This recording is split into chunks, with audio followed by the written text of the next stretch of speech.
This video is either going to be really short or really long because I had a major realization last night that is going to change a lot of things for me. And it's about where my depression really is stemming from. And I don't really have a plan going into this video, so that's why I'm saying I'm not sure if it's going to be short or long, because I don't know how much I really want to tell about the story, not because it's a secret or anything, just because I don't really know if it's relevant, because it's not so much about specifically what happened that caused me to be this way, it's more that the fact that it did happen, if that makes sense. Yesterday I was with my mom and she was telling me how she has been thinking, and she always is thinking about this stuff, why did I turn out the way I did, in the sense that so depressed and having so many issues and struggling to function. And she's like, I just can't really wrap my head around it. And I said to her, it's funny because you're not the only one. People in my YouTube comments leave comments saying things like, I don't get why you're depressed, you don't have a reason to be depressed. And they keep on asking me, and they aren't saying in mean ways, but they keep on asking me what caused my depression. And I keep on responding, or I don't really respond a lot of times, but the point being is that I don't know what caused my depression. Sorry, I have the fan trying to keep me cool, but it's kind of sounding funny, and I don't want it to annoy you guys. And I said, yeah, everyone is like, what caused your depression? And I keep on saying, that's the problem. If there was a cause, then maybe I could fix it. And she said, well, I still think, because my mom has thought this the entire time, she's like, I still think it's because of what happened with Andrew. And I mentioned this in one of my videos before, in the 30 days, that my first boyfriend, who I was in a serious relationship with when I was 20, ended up being a drug addict. He was addicted to fentanyl.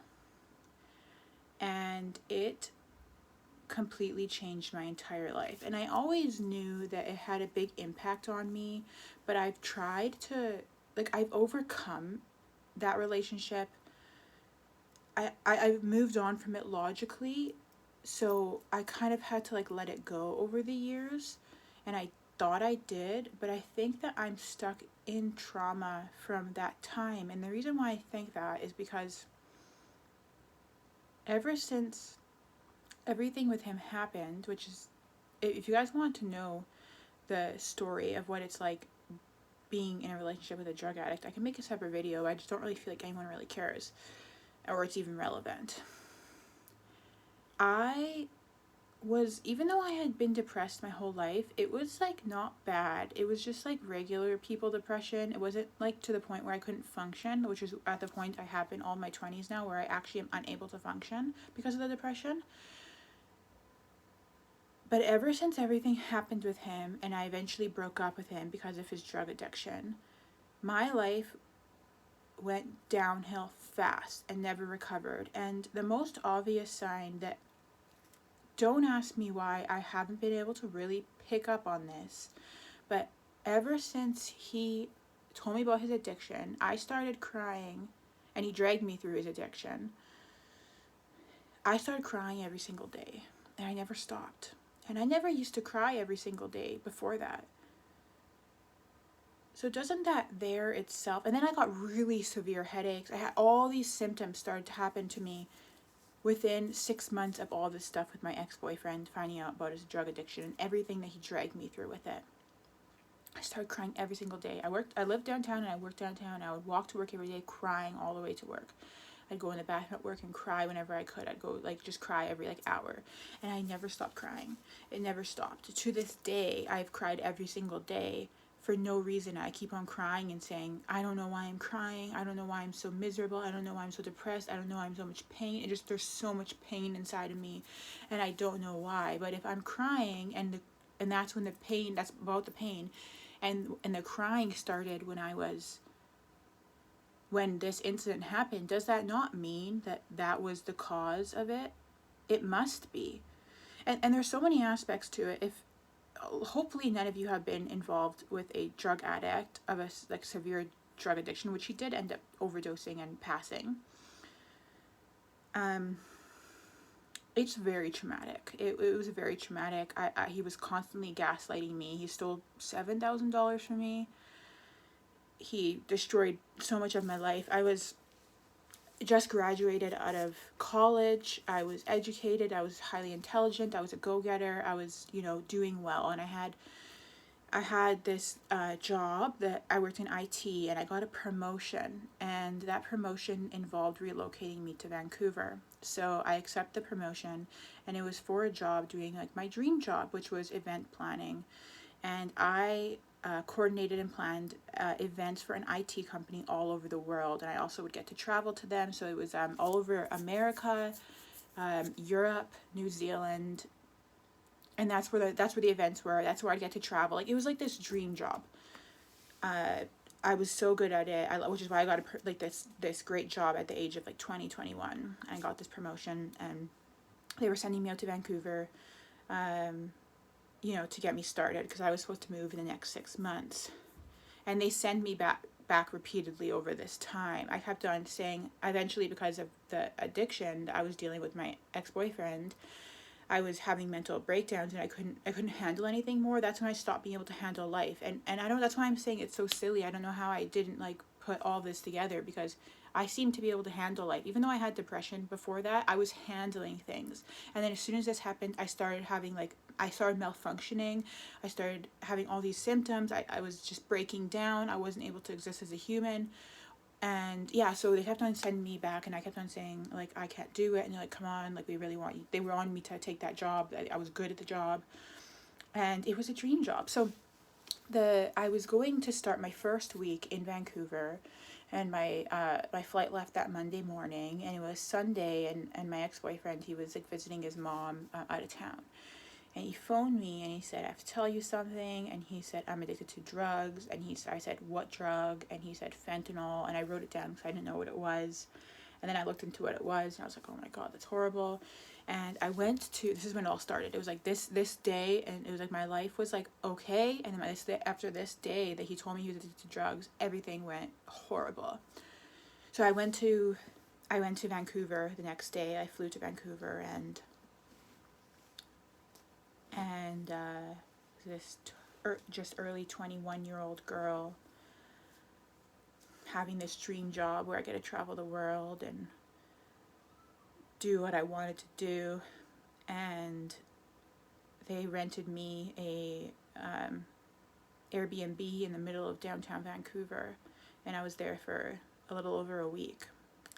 And I would have to hide in the bathroom at my new job and cry, trying to realize that my boyfriend is a drug addict addicted to opiates.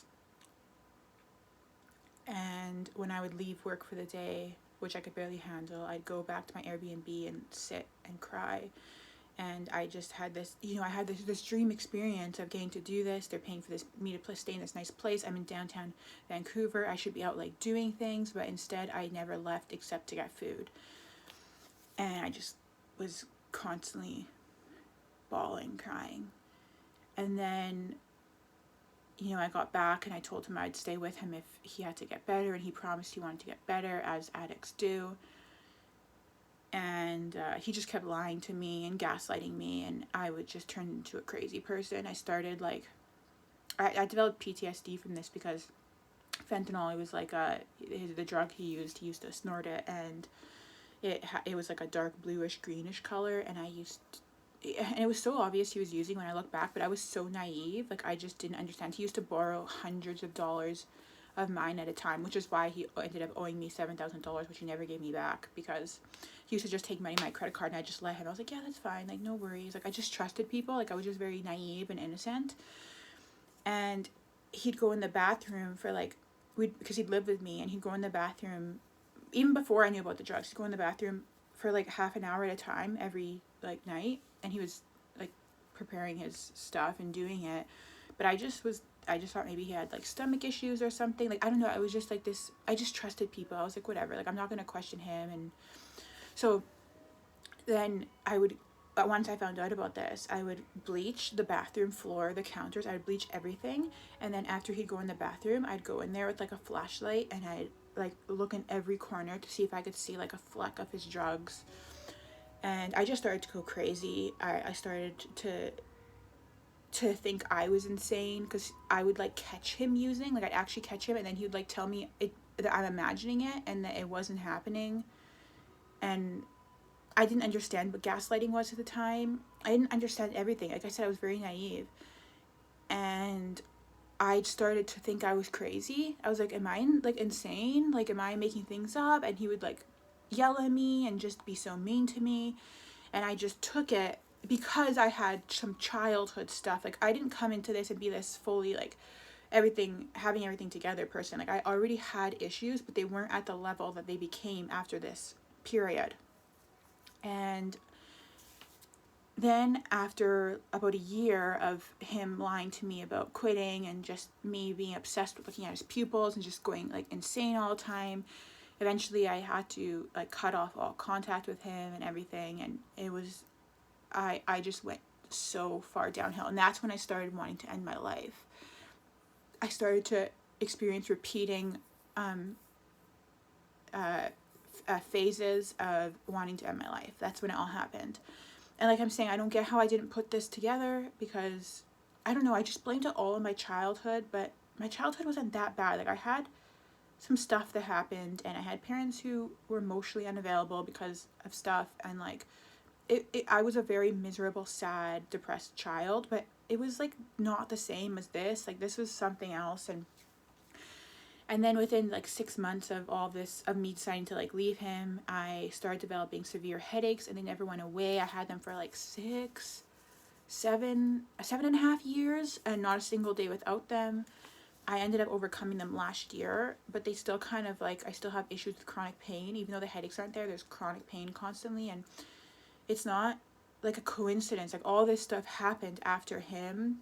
And my mom has been trying to tell me for so long that she thinks that this has a really big impact on me. And I'm like, I'm fine. I don't care. It's whatever. Like, he was dumb anyway. He was like a very unintelligent man. But I was young, naive, and in love. And like, everyone was like, why are you with him? And I don't know. It's not about him. Or I don't know what I'm trying to say. I thought that I processed it. And logically I did process it. But I think my body is like, I don't know, it just messed me up. My whole life trajectory went completely in different direction. I ended up having to not take that job. They kept on calling me back and trying to get me to do it, and I couldn't because I was losing my mind. Like, I was going insane. I was crying all the time. I was feeling like a crazy person. Like, I was really, really, really bad. I didn't want to be alive anymore, all this stuff. And then I had to leave that job. So then I was unemployed, and I went from being this educated girl of 21 years old, having this job that if I stayed in that job, I would have been making like 6 figures by now.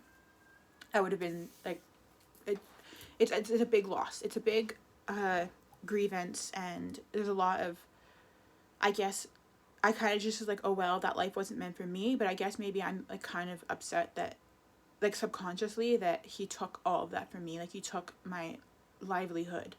And I'm not crying about this right now, surprisingly, because I cried for hours last night when I realized that how sad I am about the fact that I lost what my life was like supposed to look like, and what my life I had planned for myself because of him, and he took that from me. And I had to leave that job, and I left it, and then I started to struggle with money because I had no job, and it was all good, and I got another job eventually as I could. And I was working that job, and it was less than a year after, it was like a few months after the last time I saw him, maybe like 7 months, and I got a call one morning from his mom saying, Andrew's gone, he died, and he overdosed, obviously. And I cried all day and spent the day with my mom, my sister, and I think it was a Sunday or something, because my mom said to me that I shouldn't go to work the next day, and I said, no, I'm going to go to work because I don't want to think about this. And if I don't go to work, then I'm going to be too sad, and I can't deal with this. I can't deal with this, that this happened. So I went into work the next day and told nobody, and I went on about my life as if it never happened. And I think that point, I'm replaying all this in my head last night, and it's like, why did I go into work the next day? Like, that was me saying I can't deal with this, so instead of dealing with it, I'm going to avoid it. And I think that my whole life since that moment has been spent me trying to avoid the pain that caused me. And no, even though logically I've thought about it and I'm sad about it, I think that I'm like delusional about it, kind of. Like, I don't really know how to explain it. Like, I'm not choosing to feel the way I do. Like, I'm not choosing to think that I'm over it. I think that I can subconsciously like convinced myself that it didn't matter, but actually what I did was suppress it so far beneath the surface that I didn't even know how much it affected me, even though that's a very traumatic event. I feel like when I'm saying it on camera, it doesn't sound that bad. It's like, whatever. It's like, no, it was really bad. Like, it was very, very bad. And I was never the same. Again, I cried every day. I wanted to no longer live. I wanted to end my existence repeatedly, over and over and over. It just keeps on coming in cycles and cycles since that time up until now, when I've reached the point where I'm like, I can't do this anymore. And I guess I don't know what to do about it at this point.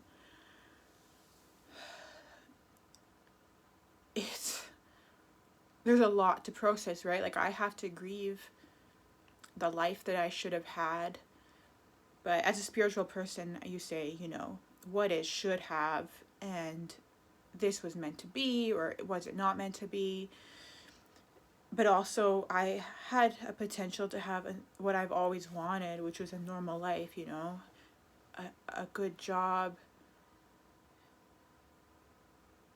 a stable job, a boyfriend or a husband and a home, and I got to travel and plan events, and that could have been my life. But instead, I turned into like a mentally ill, depressed, severely depressed,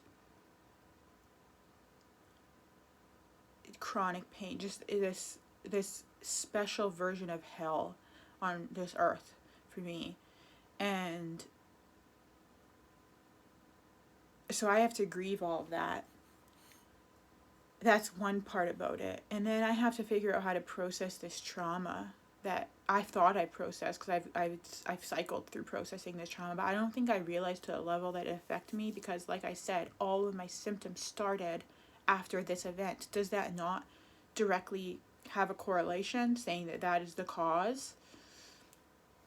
And I thought I was over it, but clearly I'm not over it. Subconsciously inside of me, the body keeps the score. Trauma is internal. Trauma response stuck in like fight or flight. Like, I thought I did all this stuff, but clearly not. And I'm just having this realization yesterday, and I don't really know totally what to do, but my plan is to go to a trauma specialist. So if you guys watched one of my videos, I mentioned that I have a friend who offered to pay for me to see a psychologist. So right now I've only seen him twice. I go every 2 weeks to a psychologist, but it's not enough for me, and I need to go more, but I can't really afford it. But I reached out to this woman who is a trauma specialist, and her rates are usually $220 a session, and I told her my situation, and she worked it out that she's allowing me to come for an extremely low rate of $50 a session, and I'm going to go twice a week. So I'm going to rotate each week between the one my friend is paying for and then this one I'm going to. And I hope that helps. And I also am bringing that up because if you guys have the ability to help support me financially and you want to buy me a coffee, using the link that I have. That money I'm going to put towards my therapy, and it would be greatly appreciated if you have the financial means to do it. I understand not everyone does, because I personally am not in a place where I could give money either. But instead of taking the burden on entirely myself, you know, I know you guys want to help me, and I figured, what does it hurt if I at least ask? So yeah, so that is kind of my plan. I feel like I have a lot to deal with here. I have a lot that I need to address. And this isn't going to solve all my issues, but it's definitely something that I have to figure out now. And I'm grateful for all of you, because I don't think without you guys that I would have come to this conclusion, because my mom has been saying this is the case for a long time, and I've kind of known it kind of was, but it was repeated comments from people saying what caused your depression, and you know, that triggered the conversation with my mom. And also just everything, doing these vlogs, I already am a very, you know, I have a lot of introspection, and I do a lot of thinking, and I'm analytical, but just showing up for myself every day. And I'm not just doing it for myself, like, I don't know, I feel like a commitment to you guys too. You guys have been supporting me through this, and I just feel like we've created something now, and I can't give up. And you know, I have to kind of think about what I'm going to say, and it just, you guys have helped bring me to this place of this realization, which is a whole new journey that I'm going to have to go through. And I'm trying to say thank you, because without you guys, I don't think I would have been able to do this, or continue to do this. So thank you so much. I wish that I could express my gratitude to you individually, but I do what I can. And thank you guys if you've made it this far. And if you made it to the end of the video, I'm curious, because this is a long video. If you've made it to the end of the video, can you post the emoji of a pumpkin? I couldn't think of an emoji to do. I didn't want to do classic pumpkin, because that's obviously what I would choose, but I want to do something different. Why don't I just do what I love? And I love the pumpkin. So if you have made it to the end, please post the emoji of the pumpkin, jack-o'-lantern, whatever. I love you guys so much. Thank you, and I'll see you guys tomorrow for my 30th day, my final day, 30 out of 30.